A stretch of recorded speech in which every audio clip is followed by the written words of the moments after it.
Praise the lord. మీ అందరితో ఒక కథను పంచుకోవాలనుకుంటున్నాను. ఆ కథ పేరు సీతాకోకచిలుక. అప్పుడే గుడ్డు నుండి బయటకు వచ్చింది గొంగళి పురుగు.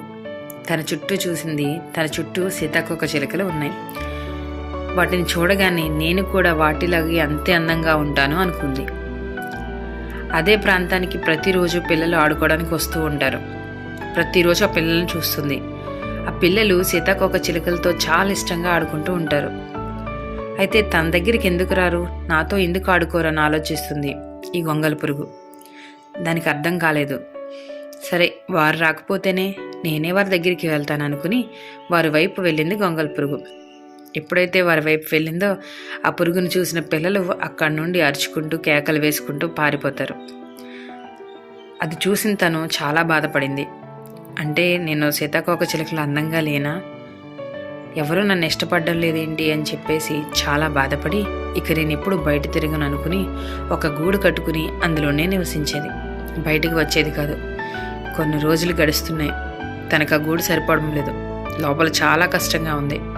ఇక ఇంత కష్టంగా లోపల నేను ఎందుకు ఉండాలి అని చెప్పేసి నేను ధైర్యంగా బయటే ఉంటాను, దేవుడిచ్చిన జీవితాన్ని ఎలా ఉన్నా కూడా ఆస్వాదిస్తాను అనుకుని బయటికి వచ్చింది. ఇప్పుడు తను చాలా బరువుగా ఉంది. ఏంటి ఎంత బరువుగా ఉన్నా నన్ను వెనక్కి తిరిగింది. తనకి రెక్కలు ఉండడం గమనించింది. ఆ రెక్కలను చూసుకున్న తాను నేను కూడా సీతాకోకచిలుకలా మారానని చాలా సంతోషించింది.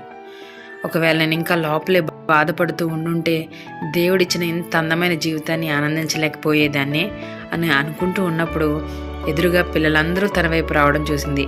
మరింత ఆనందపడింది. దేవుడు తనకిచ్చిన జీవితాన్ని బట్టి కృతజ్ఞతలు తెలుపుకుంది. ఈ కథలోని నీతి మనం చూసినట్లయితే, జీవితంలో మనం ఎన్నోసార్లు మన పరిస్థితిని చూసుకుని బాధపడుతూ ఉంటాం. కానీ ఆ పరిస్థితులను తట్టుకుని ముందుకు వెళ్తేనే నిజమైన సంతోషం చూడగలుగుతాం.